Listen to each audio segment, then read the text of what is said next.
a great athlete, but I do feel like he's a one-trick pony. I believe that his wrestling and jiu-jitsu is incredibly overrated. He has a beautiful 1-2. I got to learn a lot about his patterns in his last fight. That's really about it. That's the one thing that he's setting up real nice. He couldn't touch Ciryl Gane at all. That's the way I felt. I felt like Gane was just getting warmed up. Gane's hands was down. He's shaking his shoulders, bouncing around. He was touching him. He was touching him. That jab, he was so he busted him open. He was so comfortable. I think Tom was looking for a way out, and he took it. He needs to change his game. Jon Jones has once again sent shockwaves through the MMA world.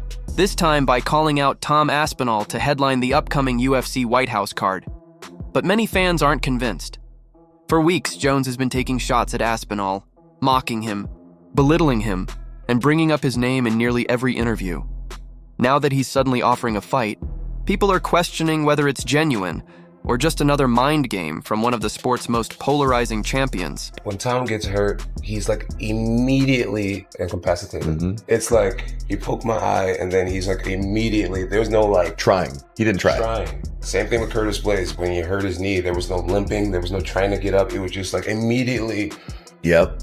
Burn my village, I can't go on. Immediately quit. When Jon Jones is getting told that Tom Aspinall is the guy that's going to beat him, he's sitting back hoping that something happens to give him a reason to go and downplay that. We spoke about it prior to the fight. I told you guys if Ciryl Gane won, Jon would constantly go, that's the guy he thought was going to beat me. I don't know that finish isn't more satisfying to a guy like Jones, because now he can almost guess what would have happened, even if that might not be true. Make no mistake about it, Ciryl Gane was finding a lot of success in round one, more than many people thought that he was going to. But Ciryl could have either continued to build, or Tom could have completely settled himself and turned that around. Guys, that was a 4-minute round. They did not fight a long fight to really form an opinion. I think the reason they formed an opinion in the strong way that they did, because they'd never seen Tom struggle at all. I told you before the fight, this was easily going to be the hardest thing he'd ever done. It was really bad how it looks. And he said, you can't train your eyeball to be stronger. It is what it is. You've protection here and here, but he obviously got no protection because the fingers were straight in. The fight should have been stopped. He couldn't see. It was a foul. He couldn't see. Then you can't fight. You know, if he'd have got knocked out with a head kick next, then it would have been worse. I don't know. And then he said, sometimes when your eyes here like that, it can become displaced and stay there. And they did a few tests on that, and they said it doesn't seem like that. And his vision on the eye that's the best eye, his eye wasn't following properly, so the muscles weren't working strong enough to go this way. This one just wasn't working that good at all. So we've got to have additional tests further this week, and Moyes is sorting the tests out for us, and he's got a CT scan. It was a significant eye poke. It wasn't like a little scratch. Yeah. It was, they went in. They were proper eye pokes, and Tom clearly was in a lot of pain. There's people saying online, well, he was saying multiple times, I can't see. If he wanted to continue, he shouldn't be saying that. The reality is, if he can't see... Tell the truth. If you can't see, you're allowed to say you can't see. People might point to me and say, well, you fought with one eye. Yeah, that was a secret because I shouldn't have been fighting. You know, Tom is the champion of the world. He doesn't want to go out there when his vision is impaired or vision is massively affected and potentially lose a fight that was shaping up to be a difficult fight. Ciryl Gane was on point tonight. He was looking good. We saw the damage on Tom's face. This was not an easy fight by any stretch of the imagination. He didn't want to continue his vision damaged or not being able to see, so I don't blame him. The crowd were upset. I get that. They were frustrated. They've flown in from other countries. They've spent a lot of money. They've bought tickets, and the fight ends like that. I don't think the frustration was on Tom. I think the crowd was just annoyed at the situation. And now, the entire MMA community is asking the same question. What's really going on here?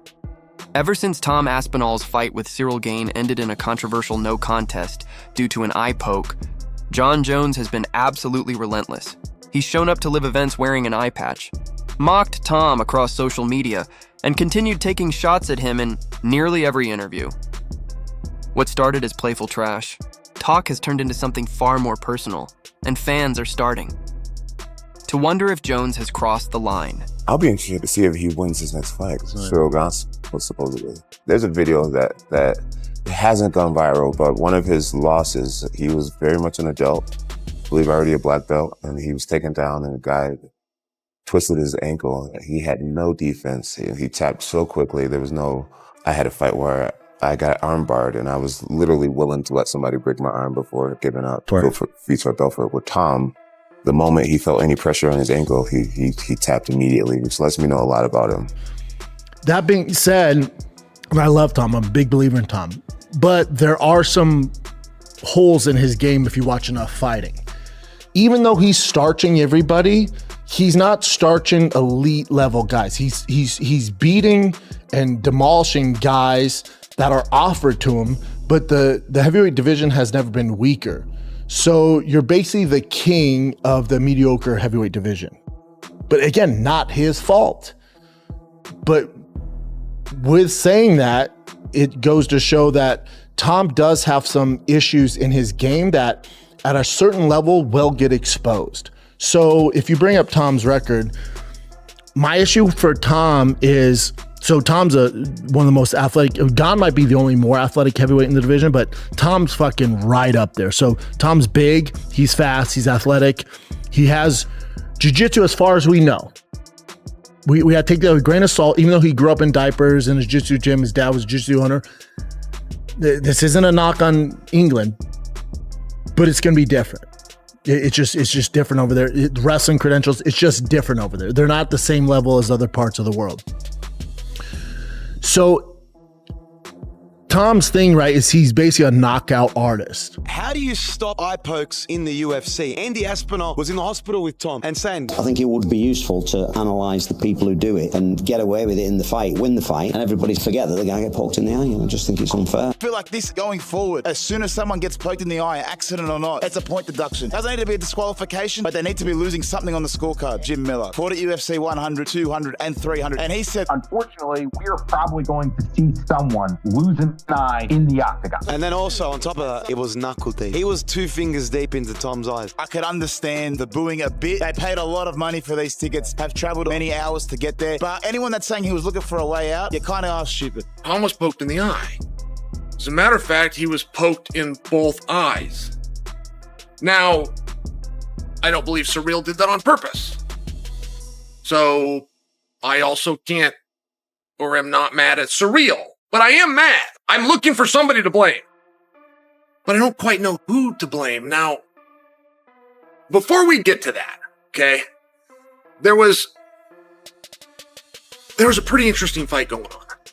The story going into this fight is Tom has the power to just go knock him out. We're not saying Tom's a better kickboxer. We get that Ciryl did that for many years of his life. We get that Ciryl had over 30 professional kickboxing bouts. But Tom, a little younger, a little bigger, shown to have a little bit better power if you just want to look at results, and has the ability to knock him out. However, if Tom tests that and doesn't knock him out, he'll just take him down and beat him up. I mean, this was the belief going in, guys. Tom was a 3.5 to 1 favorite. Tom told everybody that was willing to listen, I shouldn't be a 3.5 to 1 favorite. Jones has gone as far as calling Tom Aspinall overrated and boring, even claiming he didn't look impressive at all in his fight against Ciryl Gane. But here's the thing. If Jon truly believes that, then why not prove it? Why not step into the cage with the current heavyweight champion instead of chasing a high-profile matchup with Alex Pereira for an easier payday? Both fans and fighters are starting to call it what it looks like: mind games and selective matchmaking from one of MMA's most calculated veterans. Now, Tom's not a knockout artist because he's throwing these insane combinations and he's slipping and he looks like fucking, Anthony Joshua Canelo. He's doing it because he has faster hands. It does because you get labeled a knockout artist via Derek Lewis. When you get labeled a knockout artist in the UFC, it doesn't mean you have world-class striking. It means you have good striking for a mixed martial artist that has a variety of things you have to be good at, but you do excel in this, but it doesn't mean you have world-class striking.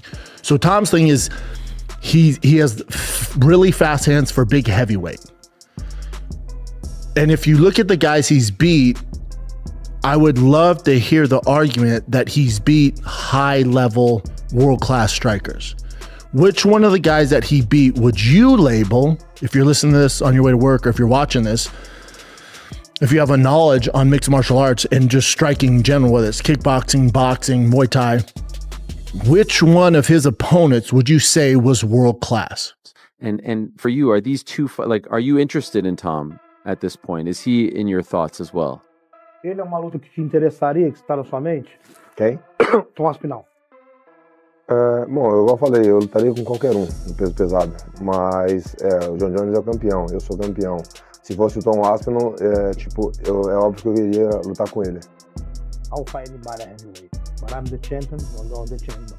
If Aspinall was the champ, I wanted to fight him. Okay. Does Dana White hate Tom Aspinall? Because in the post-match press conference, he was going at his heavyweight champion like he absolutely did not like him. I mean, he had Tom bloodied up, and Tom didn't want to continue in the fight. And a key word there is didn't. He didn't say Tom Aspinall couldn't continue, insinuating that he's a quitter. I don't know if it's because Andy Aspinall's saying Tom wants to go to boxing and he'd love a big payday in boxing, but that's just Andy being a manager and a dad negotiating. I'm going to be honest, I'll give Dana the benefit of the doubt. He could have easily just misspoke. And the fact that if you do watch the YouTube that Aspinall put out, Dana White's in the locker room before wishing him all luck. I'm sure he's on good terms with Tom Aspinall and his father, because Dana White, let's be honest, if he doesn't have Tom Aspinall, he doesn't have a heavyweight division. If you saw the other heavyweight fights that were on this UFC 321 card, absolute ass. Beautiful jab, circling all around.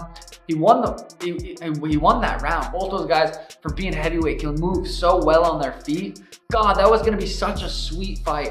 And I thought Tom was going to go out there and kind of run through Ciryl. That was going to be a very interesting fight. I mean, I guess running it back makes sense. Post-fight reaction from Tom Aspinall. What the fuck you booing? I'm the one that got poked in the fucking eye.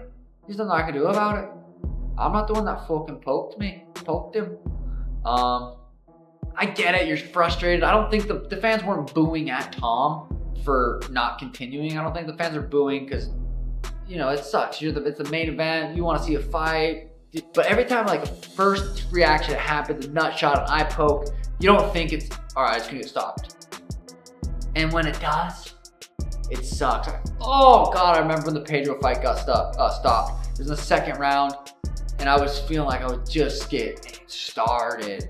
And you just see those guys heartbreak in there, just not being able to compete and do what they love to do. They put all this work in. I think you turn it around, immediate rematch, as long as Tom's eye's good. It all comes down to one thing: pure jealousy.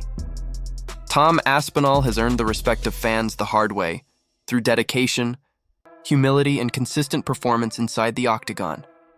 Meanwhile, Jon Jones seems fixated on tearing him down. Even Joe Rogan commented that Jon's recent behavior feels petty and insecure, especially considering everything Tom has had to overcome. The injuries, the long recovery, the setbacks, and now the public disrespect. And here's the real irony. It was Jon Jones himself who stalled Tom's rise. He was the one who refused to face him when the heavyweight division needed that fight the most. There's a lot of rumors out there. Let's just spell a couple of them. First and foremost, are you retired? I am not retired. I'm actively training 5 days a week, and I'm in the UFC's drug testing pool. Great. And what's the status of the fight at the White House?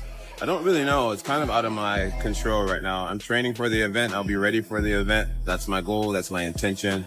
But ultimately, it's up to the boss. Jon, in my opinion, if you look at his body of work over the last 15 years, he's like as close as you can get to perfection as possible. He's like 37, 38 years old, but not only that, he's got 1 million miles on the clock. So he's got a lot of damage on the body. He's took a lot of shots to the head. And that's not me saying anything negative about it. That's the reality of it. And I'm sure Jon Jones is aware of that. And he's fighting one of the most concussive punchers in UFC history. And I just think I can exploit it. Like, I think to get out the way of me for 25 minutes at this point in his career without getting hit once, and that's all I need is just one, I think that's going to be very difficult for anybody. I bet if he's weighing 215, he would fight Tom Aspinall better than him weighing 245 pounds. In his 205 frame, he could fight Tom Aspinall better than he'd fight him at that 250 because that's not his weight class. While he didn't last long with Ciryl, he didn't look as fast. He carried more weight. Ciryl just did some weird stuff. And Jon, you don't make mistakes against Jon. Now that Tom Aspinall is dealing with an injury, suddenly Jon Jones has found his confidence again, calling for a fight he avoided when it truly mattered. But the MMA community isn't fooled. Many believe Jones isn't challenging Tom out of competition, but out of calculation, taking shots at a man who's not at his best. It's not about proving dominance. It's about damaging Tom's reputation while he's down.